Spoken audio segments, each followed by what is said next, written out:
Dicen que el amor verdadero todo lo supera, excepto cuando descubres que tu esposa te engaña con un tipo misterioso. Pero no te preocupes, la historia mejora cuando te das cuenta de que ese tipo misterioso eres tú. Sí, yo tampoco sabía si reír, llorar o facturar. Así que decidí vengarme. Con elegancia, por supuesto. Dale like, suscríbete y no te pierdas esta historia llena de traición y venganza. Siempre pensé que el amor verdadero era cuestión de constancia. No de mariposas, ni de flores, ni de cenas caras. Constancia. Aguantar. Cuidar. Estar. Yo era eso, un hombre constante. Me llamo Gael, tengo 36 años y llevo 12 casado con Ariadna. 16 años juntos. 4 hijos, 2 perros, una hipoteca y una vida que en Instagram parece perfecta. ¿Y saben qué? Hasta hace poco, yo también pensaba que era perfecta. ¡Qué idiota! Ariadna siempre ha sido creativa, sensible, intensa. De esas personas que lloran con comerciales de seguros y le ponen nombre a las plantas. Yo la amaba por eso. O al menos eso creía. Hasta que un día, mientras revisaba nuestras cuentas compartidas, porque sí, el amor también se mide en gastos de supermercado, noté que ella pasaba más tiempo en Reddit que con los niños. Decía que era por los foros de música, que le encantaba compartir sus canciones favoritas con gente que entendía su alma. Ajá. Su alma. Un día, según ella, alguien comentó algo gracioso sobre su canción favorita y comenzaron a charlar. Él decía tener 30 años, vivía relativamente cerca, o casualidad, compartía todos sus gustos, desde bandas indie hasta el amor por los gatos sin pelo. A Ariadna le pareció emocionante, un alma gemela anónima. Yo, por supuesto, no sabía nada. Para mí, ella solo estaba más feliz. Más sonriente. Más viva. Qué idiota fui al pensar que era por mí. Mientras tanto, yo también comencé a sentirme raro. Había algo en el aire, como una canción disonante en un concierto perfecto. Así que, en un intento de reconectar con mi esposa, abrí una cuenta en Reddit. Anónima. Sin foto, sin nombre, solo para entender qué demonios la tenía tan absorta. Creé un perfil, comenté en foros, me perdí en conversaciones sobre música, cine, filosofía barata, hasta que un día, conocí a una mujer fascinante. Ella era divertida, brillante, irónica. Tenía 4 hijos, estaba casada, y amaba a su esposo. O eso decía. Yo me sentía atraído, pero culpable. No cruzamos ninguna línea, o eso me repetía. Era solo conversación, ¿no? Pero la conexión crecía. Se volvió adictiva. Me sentía vivo otra vez. Como si alguien finalmente me viera. Alguien que entendía mis referencias, reía de mis chistes y compartía mi playlist. Una noche, decidí parar. Me sentía sucio. Iba a contarle a Ariadna todo. Quería ser honesto, aunque no supiera cómo explicarle que me estaba enamorando de alguien que nunca había visto. Pero antes de que pudiera decir una palabra, Ariadna llegó con el rostro tenso. Me dijo que necesitaba confesarme algo. Me entregó su celular. Tengo que ser honesta contigo, dijo. En la pantalla, estaba el chat con su alma gemela de Reddit. Mensajes llenos de complicidad, risas y una conexión que dolía ver. Me ardió el estómago. Tragué saliva. Y entonces, lo absurdo se volvió grotesco. Levanté la mirada, tomé mi celular con manos temblorosas y abrí mi chat con la mujer de Reddit. Le mostré la conversación. Ella se quedó en silencio. Deslizó su dedo hacia abajo. Miró el texto. Luego otro. Y otro. Y entonces, con los ojos abiertos como platos, Ariadna susurró. «Gael, ¿eras tú?» En ese momento, supe 2 cosas. 1. Sí, nos habíamos estado coqueteando mutuamente, sin saberlo. 2. Ella estaba a punto de mentirme de todas formas. Y eso, mi querido lector, fue solo el primer clavo en el ataúd. Ahí estábamos los dos, frente a frente, cada uno con su celular en la mano, leyendo los mensajes que, irónicamente, nos habíamos enviado sin saberlo. Lo lógico hubiera sido reírnos, abrazarnos y decir, mira qué locura, qué prueba de amor tan extraña. Pero no. Porque mientras yo sentía una mezcla de vergüenza y alivio, Ariadna palidecía como si la hubieran atrapado con las manos en la masa, porque eso fue exactamente lo que pasó. Me miró a los ojos. Por un segundo, pensé que iba a soltar una carcajada nerviosa, algo así como, qué coincidencia más absurda, Gael.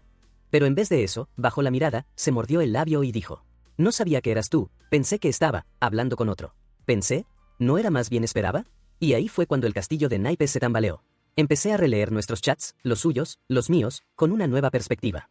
Los cumplidos, las confesiones, las fantasías veladas. Todo eso que me había hecho sentir vivo otra vez, no era por mí. Era a pesar de mí. Porque sí, yo también me estaba escapando emocionalmente, pero ella lo hacía con la intención de encontrar algo más. Yo solo quería entenderla. Ella, en cambio, buscaba que la entendieran sin mí. Esa noche, ella lloró. Me dijo que no sabía cómo había llegado tan lejos. Que todo empezó como un juego, una curiosidad, algo inocente. Que nunca tuvo la intención de engañarme, que ni siquiera sabía con quién hablaba. Que todo esto fue un accidente. Un accidente. Como si tropezar con una infidelidad emocional fuera lo mismo que derramar café sobre la alfombra. Y claro, como buen esposo entrenado en la escuela de hazlo por la familia, yo intenté creerle. Quise pensar que había sido un error honesto, una coincidencia cruel del destino. Qué irónico. 2 esposos aburridos hablando entre sí en secreto, enamorándose sin saberlo, y luego fingiendo que todo está bien porque qué risa, fue contigo, no fue con otro. Pero el daño ya estaba hecho. Y en el fondo, yo sabía que Ariadna no estaba arrepentida. Estaba avergonzada de haber sido descubierta. Durante las semanas siguientes, tratamos de actuar con normalidad. Desayunos con los niños, cenas en familia, risas falsas frente a la televisión. Pero algo había cambiado. Ella estaba más callada, más distante. Y yo me volví paranoico. Cada notificación en su celular me hacía hervir la sangre. Cada vez que se reía sola, mi estómago se retorcía. Pero lo peor vino cuando, una madrugada, me desperté y noté que ella no estaba en la cama. La encontré en la sala, con el brillo del celular iluminando su rostro. ¿No puedes dormir?, pregunté desde el umbral. Saltó como si la hubiera sorprendido cometiendo un crimen. Y tal vez sí lo era. Estaba leyendo, nada importante, dijo, bloqueando la pantalla. Nada importante. Lo que vino después fue un desfile de excusas, evasivas y un retorno sospechoso al modo avión cada vez que iba al baño. Yo, mientras tanto, me convertía en una sombra de mí mismo. El esposo perfecto que ahora dudaba de todo. El padre ejemplar que ya no sonreía. El hombre que, sin saberlo, había perdido el respeto de la mujer que amaba. Y lo peor es que, como buen idiota enamorado, seguía justificándola. Decía que estaba estresada, que era una fase, que al menos no me engañó con otro, cuando en realidad lo había hecho, conmigo. Y aún así, parecía haber otro. O algo. Porque su mirada ya no era para mí. Su atención estaba, en otra parte. Un día, mientras doblaba la ropa, encontré algo curioso en su chaqueta, una servilleta con una dirección escrita a mano. No era de ningún lugar que conociéramos. No era de amigos ni familia. No era mía. La confronté, por primera vez, vi miedo en sus ojos. Miedo real. Me dijo que no sabía qué era. Que alguien se la había dado en el trabajo. Que no significaba nada. Pero en ese momento, algo dentro de mí se rompió. Porque entendí que ya no estaba jugando sola. Ya no era solo un chat inocente en internet. Había más. Y ese más iba a doler. Lo supe porque ella me lo negó, sin que yo preguntara. Y lo peor estaba por llegar. Decidí guardar silencio. Por primera vez en mi vida, en vez de confrontar, observé. Dejé que ella cavara su propia tumba mientras yo coleccionaba cada clavo del ataúd. Porque si algo aprendí en todos esos años de matrimonio es que, cuando una persona empieza a mentir, lo hace con más torpeza de la que cree. Y Ariadna, por mucho que se sintiera la protagonista de su propia novela de pasión secreta, era pésima actriz. Instalé un duplicado de su chip en un celular viejo. Nada de tecnología avanzada. Solo lo suficiente para ver a dónde iban sus mensajes y con quién hablaba. ¿Paranoico? Tal vez. ¿Justificado? Lo sabrás en un segundo. El mismo día que lo activé, el teléfono vibró con una notificación. Un número guardado como Eva T. Curioso. No, le había escrito. ¿Y si mi esposo sospecha? No puedo dejar de pensar en ti desde anoche. Eva T. Una mujer. O al menos eso parecía. Leí la conversación completa. No era Eva. Era Edgar T. El mismo Edgar que nos ayudó a mudar el sofá hace 3 meses. El mismo que nos llevó al hospital cuando nació nuestro tercer hijo.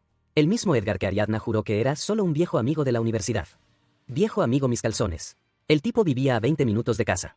Estaba casado, tenía 2 filos según los mensajes, venía viendo a Ariadna 2 veces por semana durante el almuerzo. Y no hablaban de comida. Hablaban de moteles. De sábanas. De cosas que yo no había escuchado de su boca en más de un año. ¿Quieres saber lo peor? Usaban nuestro aniversario como código. Cuando querían verse, decían, ¿nos vemos para celebrar 16? Como si la traición no fuera suficiente, encima usaban el número de nuestros años juntos como clave secreta para revolcarse como ratas de motel.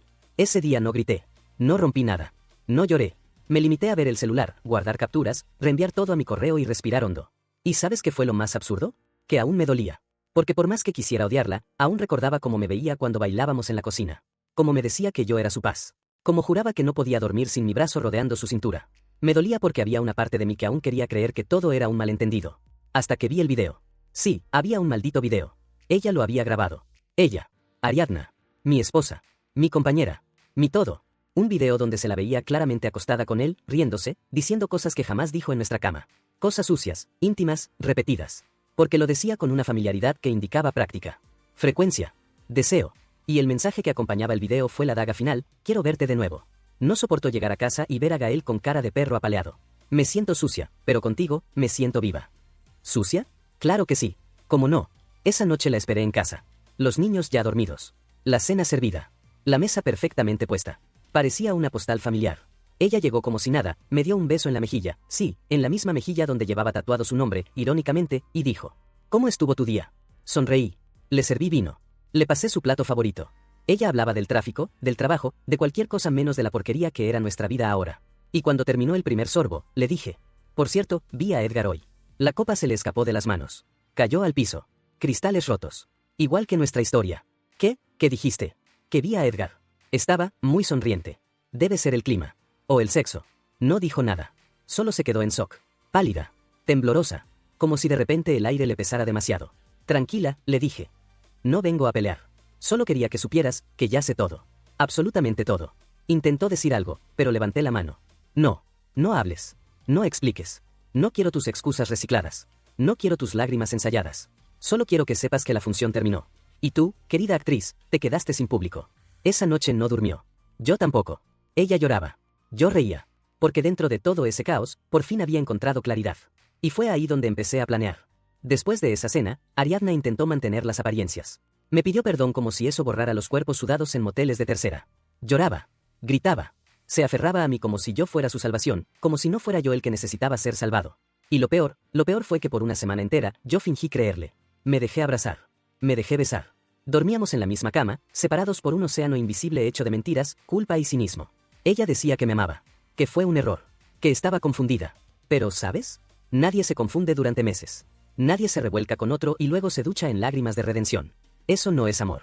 Eso es cobardía. Y yo, mientras tanto, me desmoronaba. Perdí el trabajo. Llegaba tarde, no dormía, no rendía. Mi jefe me llamó a su oficina, me miró como si fuera un perro atropellado y dijo, necesitas tiempo, Gael. Lo siento. Tiempo. Tiempo para pensar en cómo la mujer que amé durante 16 años me cambió por un tipo con barriga cervecera y cerebro de piedra pómez. Después vino el efecto dominó, deudas, facturas vencidas, la escuela de los niños amenazando con no renovarnos el cupo. Mi cuenta de banco en números rojos. La casa empezó a sentirse como un campo minado. Cada rincón me recordaba algo. La cocina donde bailábamos. El sofá donde veíamos películas. La habitación donde me prometió amor eterno, antes de llevarle ese mismo cuerpo a otro. Mi salud se fue al carajo. Me salieron úlceras. Perdí peso. Me temblaban las manos. No podía comer. Cada vez que cerraba los ojos, los veía a ellos. Riéndose. Tocándose. Y yo siendo el payaso que pagaba la función. Mis amigos, bueno, ya no eran mis amigos. Cuando la traición salió a la luz, porque claro, todo termina saliendo, muchos se alejaron. Otros, simplemente no sabían qué decir. Algunos incluso me insinuaron que tal vez tú también fallaste como esposo. Ah, claro. Como si merecer amor fuera una transacción. Como si el engaño tuviera justificación cuando el otro no cumple ciertas cuotas emocionales. Ariadna seguía ahí, cocinando, fingiendo que todo podía ser reconstruido con tortillas calientes y besos falsos. Me decía que Edgar ya no existía. Que fue un error. Que quería volver a ser una familia. Y yo, sonreía. Porque mientras todo se derrumbaba a mi alrededor, mientras el suelo se abría bajo mis pies, yo ya había tomado una decisión, no la dejaría ir tan fácilmente. No después de todo lo que me robó. ¿Quería ser actriz en su propia telenovela? Bien. Yo iba a ser el director de la temporada final. Pero antes, tenía que seguir jugando el papel del esposo herido y pasivo. Tenía que hundirme por completo para que la explosión final fuera creíble. Empecé a registrar todo. Chats, llamadas, fechas, transacciones, entradas de moteles, grabaciones. Me volví un detective obsesivo. Cada lágrima que me hizo derramar, la convertí en evidencia. Cada noche en vela, en una línea más de libreto que escribiría su final. Sabía que para destruir a alguien de verdad, no se hace con gritos ni golpes. Se hace con paciencia. Con estrategia. Con la frialdad de quien ya no siente amor, pero tampoco odio, solo determinación. Una madrugada la escuché llorar en el baño. Murmuraba mi nombre. Decía que se odiaba. Que no sabía por qué lo hizo. Que se sentía vacía. Pero ya no me movía nada. Ni una pizca de compasión. Porque ella eligió el vacío. Ella cavó el hoyo. Yo solo estaba asegurándome de que no saliera de él. Mis hijos, pobrecitos, empezaron a notar el cambio. Papá ya no sonreía. Mamá tenía ojeras. Las cenas eran silenciosas. Las risas se habían extinguido. No podía permitir que crecieran en medio de ese teatro macabro. Ellos merecían algo mejor. Y si tenía que destruir todo para reconstruir desde cero, que así fuera. Entonces, un día, le pedí a Ariadna que me acompañara a terapia de pareja. Ella aceptó encantada. Pensó que era una señal de esperanza. ¡Qué ilusa! Y en esa sesión, frente a una terapeuta que no conocía nuestra historia, le pedí que fuera honesta. Que contara todo. Que se liberara. Ella bajó la mirada. Lloró. Admitió su error. Y yo, saqué una carpeta. Una carpeta con toda la evidencia. La puse sobre la mesa. Fotos. Videos. Audios. Mensajes impresos. Facturas de moteles. Detalles. Fechas. Pruebas irrefutables. La terapeuta se quedó en silencio. Ariadna temblaba. Y entonces le dije, no vine aquí para salvar nuestro matrimonio. Vine para asegurarme de que nunca más puedas hacerle esto a nadie. La terapeuta intentó intervenir. Pero yo ya estaba de pie. Caminé hacia la puerta. Y antes de salir, la miré a los ojos y le dije, se acabó. Y lo peor aún no ha comenzado. Salir de esa sesión fue como quitarme una piel podrida. Por fin respiré sin sentir náuseas. Ariadna se quedó llorando en el sillón, balbuceando excusas que ya no me importaban. La terapeuta me llamó días después, preocupada por mi salud mental. Qué curioso, todos se preocupan por el que se queda, pero nadie señala al que clava la daga. No respondí. Ya tenía cosas más importantes que hacer. El primer paso fue mover mis fichas legales. Tenía un amigo abogado, Mauricio, que me debía varios favores. Le conté todo. Al principio se mostró incrédulo, pero cuando vio el dossier que le llevé, soltó un carajo que me supo a justicia. Vamos a hacerla pedazos, dijo sin rodeos. Pero con clase. Me ayudó a iniciar el proceso de divorcio.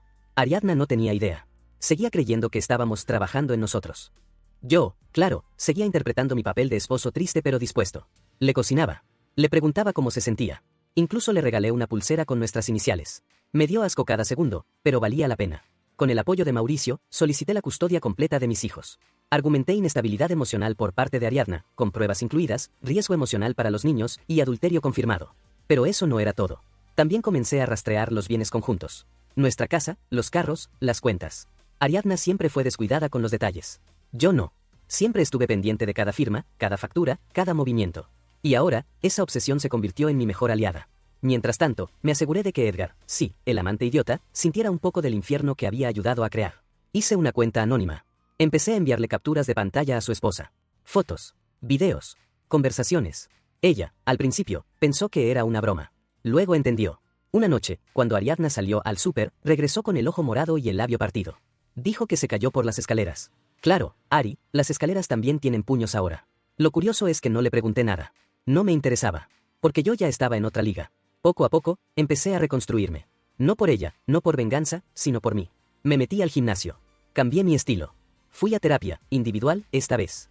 Comencé a hacer freelance para clientes antiguos, y el dinero volvió a fluir.